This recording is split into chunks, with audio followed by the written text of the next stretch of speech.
Hi everyone, welcome back. You guys, I took a week off because I needed a break. That happens from time to time, right?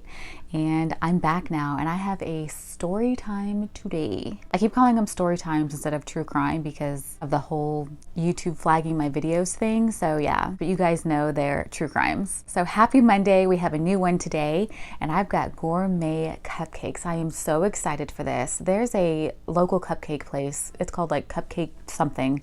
And let me tell you the flavors. This beautiful sparkling pink one is birthday cake. This one here is a Reese's peanut butter brownie cupcake. Oof. This is a lemon blueberry. I love that combination. And this one here is called a bear claw. It has a cinnamon frosting on it and also a cream cheese frosting with some shaved almonds and some cinnamon on top. I'm very excited for that. I wonder if there's like apple chunks in it. I don't remember if it was like an apple bear claw or just a regular bear claw. But anyway, I'm like salivating over here. I have a nice hot tea over here to go with this.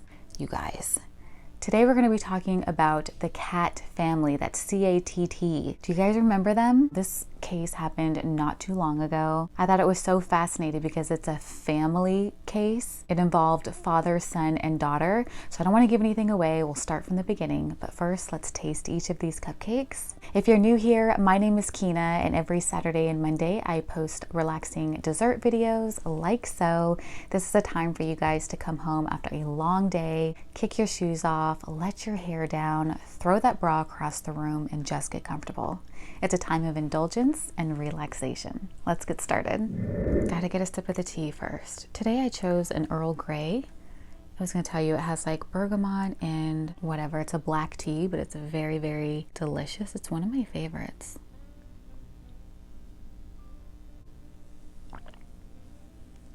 It really does warm the soul. I have my fork here. I'm gonna try each of these. This lemon blueberry I was so excited for. I've had these cupcakes at this place, or I've had cupcakes at this place before, and they're just amazing. They're so phenomenal. Get a little blueberry. Oh, it looks like the cake is blueberry. And then the frosting must be lemon. I'm excited for this. Oh my gosh. Wow.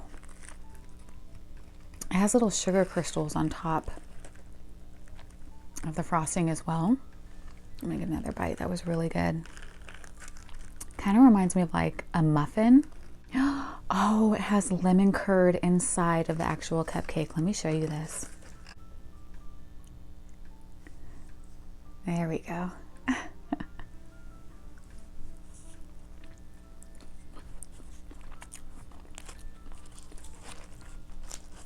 Wow. I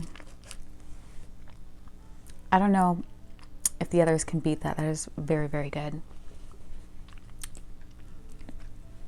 Which one should I do next? Let's try this birthday cake one. I love when there's a surprise filling. Does this one have one?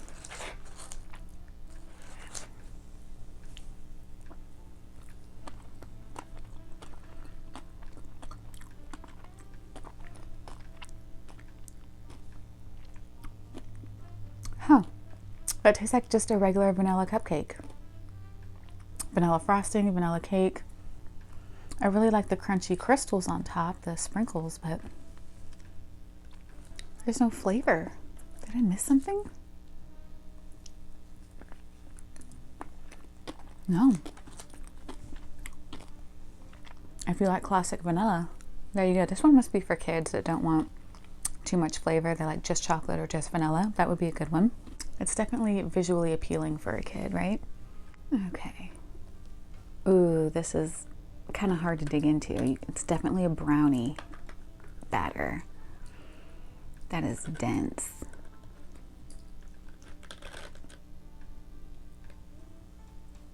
So it looks like, are those nuts? No, they're Reese's peanut butter chips.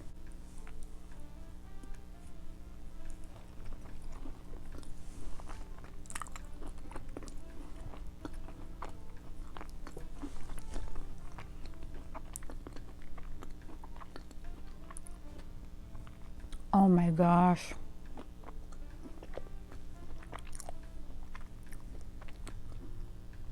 It's so thick in the mouth.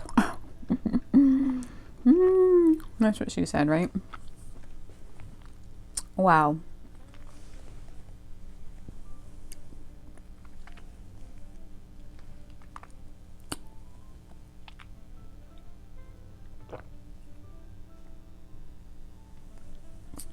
Okay.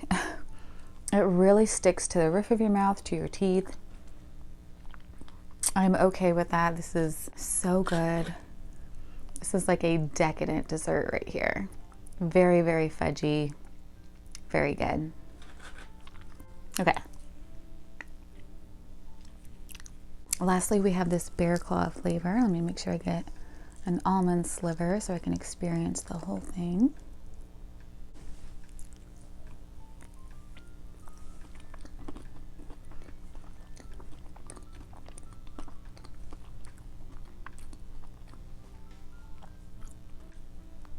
That was the most interesting one of all. Very good. It's not a flavor that I would typically reach for, but I don't want to downplay what it has to offer either. It was very interesting and very tasty. Okay. So let's get started in the story. This one was quite intriguing. The Catt family, who were they? Ronald Scott Catt was an engineer born in 1963. He was known to his family and friends as Scott. So that's what we'll call him today. He was married to Beth Worrell, who was his high school sweetheart and also a swimming champion. They shared 2 children together, Hayden and Abigail, but we're going to call her Abby. And they lived in Dundee, Oregon, which was about 45 miles from Portland.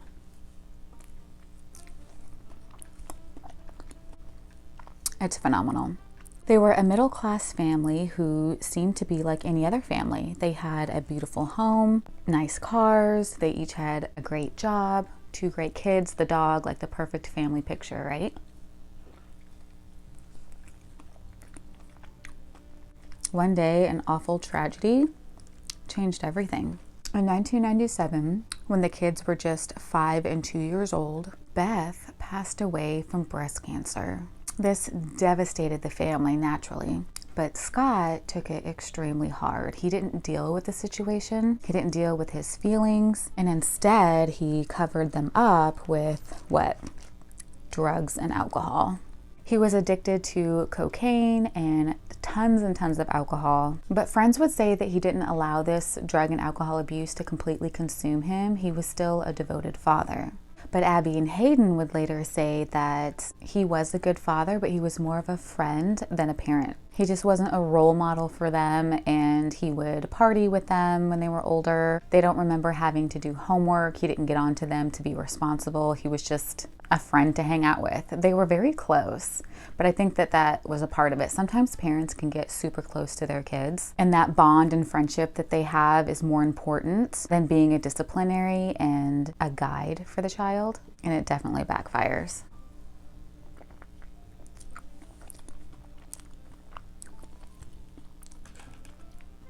Scott's drug and alcohol abuse got so bad, he partied away all of their savings. They had no money. The house got foreclosed on. Scott lost his job eventually, and they had to move. Let me back up just a little bit. Before they moved, Hayden and Abby went to McMinnville High School.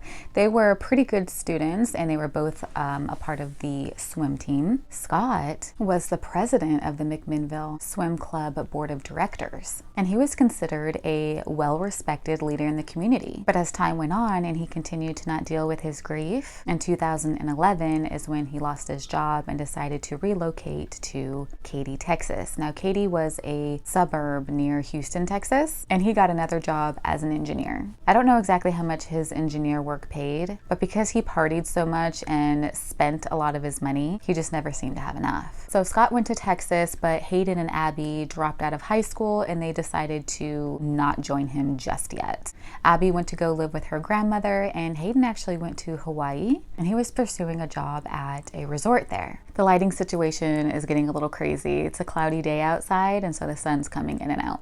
Anyway, so like I said earlier, the 3 of them were very close, and Hayden and Abby ended up catching up with Scott in Texas after a short while. Let me get another bite of this.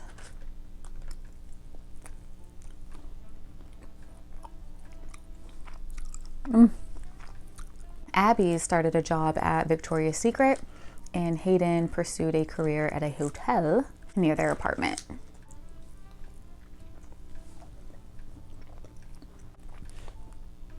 This is where things get crazy. When Hayden was 20 years old, Scott approached him and said, "Hey, son, having money troubles? I have an idea. What would you say about us possibly doing something illegal but getting a massive amount of money for it?" Hayden was a kid at the time, 20 years old, trusted his dad, and was like, "Yeah, let's go for it. Like, I really need money." Now, Scott knew how close Hayden was with Abby. They were the best of friends. They felt like they only had each other after their mom's death. So Scott had Hayden talk to his sister about robbing a bank. Can you believe that? Can you believe a parental figure in your life asking you to do something like that? Now, the kicker here is Scott, at some point in his life, used to be a loan officer at a bank, and so he had the inside scoop on the policies and regulations on what to do when a robbery happens at a bank, and also where money's located and like the deets, you know? Oh my God.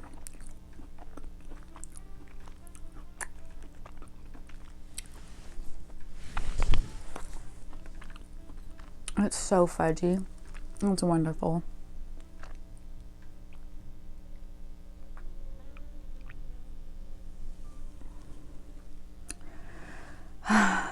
You guys, I am in indulgence heaven. So both kids end up agreeing to this bank robbery situation. The next day, Scott lays everything out of exactly what they're going to do. Scott and Hayden are to go in and do the bank robbing, while Abby's to wait in the getaway car. So everybody has their specific job duty.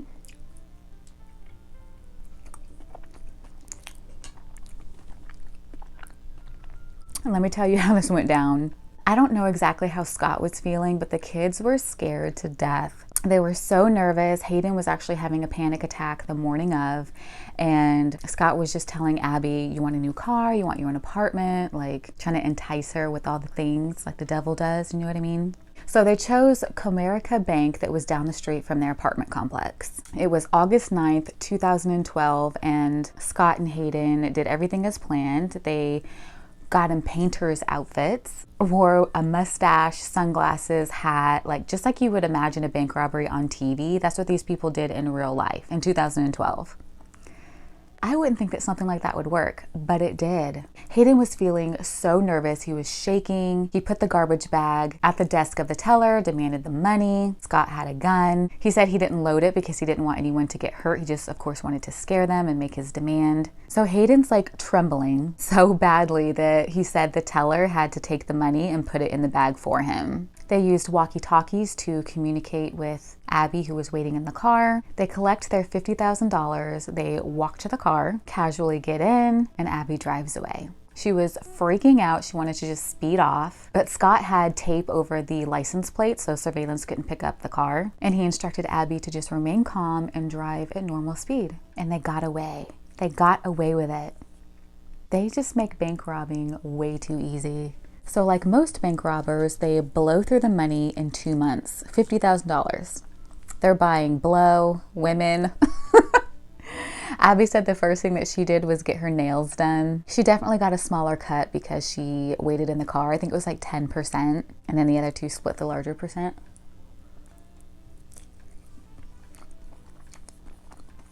And so like any bank robber that was successful the first time and went through the money, they think to themselves, "Hey, let's do this again. That was pretty easy, guys." And the guys were like, "Yeah, you're right, Dad. Let's do it again."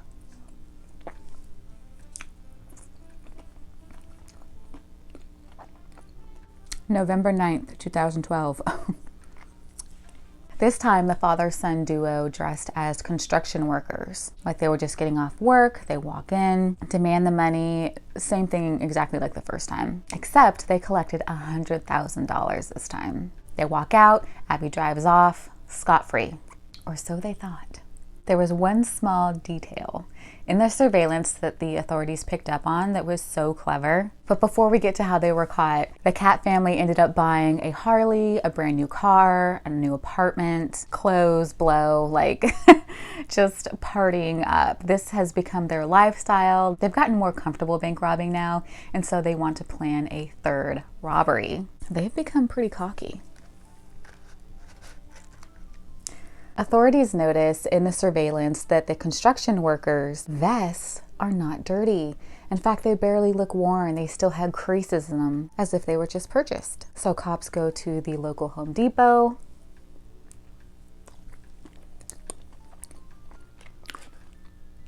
Start going through their sales for the day. Sure enough, 2 males picked up the construction vests, and Scott used his debit card, his MasterCard. So it was very easily for the police to find out exactly who was robbing the bank. So before the Catt family was able to begin their next bank heist, they were arrested. First, it was Hayden and Scott, and they knew that they were looking for a woman. And they knew this because during the first bank robbery, the witnesses and tellers said that they were using walkie-talkies and that there was a woman who was responding on the other end. Once they found out that Scott had a daughter and Hayden had a sister, they picked Abby up and she ended up confessing. She was freaking out in jail. She called her grandmother and she said, "I need $10,000. You got to bail me out of here now." And the grandmother was like, "What are you talking about? What's going on? You need to call your father for $10,000. I don't have that kind of money." And she was like, "He's the reason why I'm in here." Now, when Scott was first picked up by the police, they told him that he was under arrest for bank robbery, and Scott's response was, "Which one?" So that's how they realized that he had been bank robbing even before he got the kids involved.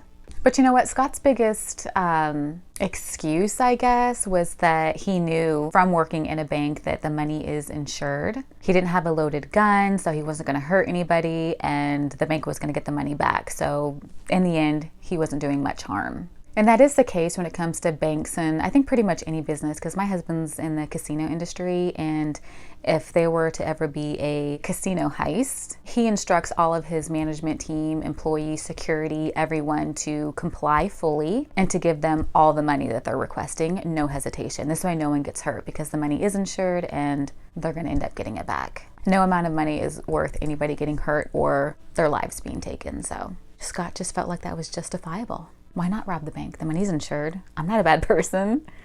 People are ridiculous. I'm gonna get this out of the way and then I'll tell you about their sentencing and final thoughts. Okay, so although the statute of limitations for the robberies had expired by the time of the Catt family's capture, they were still able to be considered for the sentencing for the trial. And on November 14th, 2013, Hayden accepted a plea bargain arrangement and a 10-year sentence. 10 years that kid got.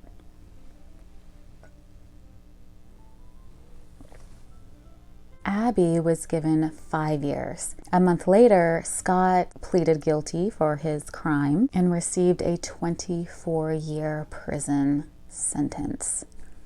24 years, it's like the rest of his life, or at least most of it, you know? I will say on September 11th, I believe, 2015, Abby was granted parole. She spent 2 years and 11 months in a county jail rather than going to prison because it was determined that she was kind of a victim in the situation. She was 18 at the time. She was a teenager, but an adult. I think she wanted to do right and they saw good in her, so she didn't have to go to the women's prison after all. But she ended up violating that parole and she was put back in jail for over a year. So she's out now. She's done some interviews. What did you guys think? I was just so shocked because as a parent, I'm like, you may fall and do some crazy things in your life, but how could you get your kids involved in something like that, you know?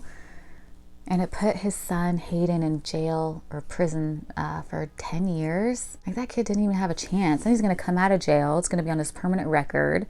You know how hard it is for ex-cons to get a good job? The whole reason he got into that mess is because he was wanting to make more money. He decided to take a shortcut, make the bad decision. His father tempted him with money and things. And now he has like, what's he gonna do for the rest of his life? Very sad.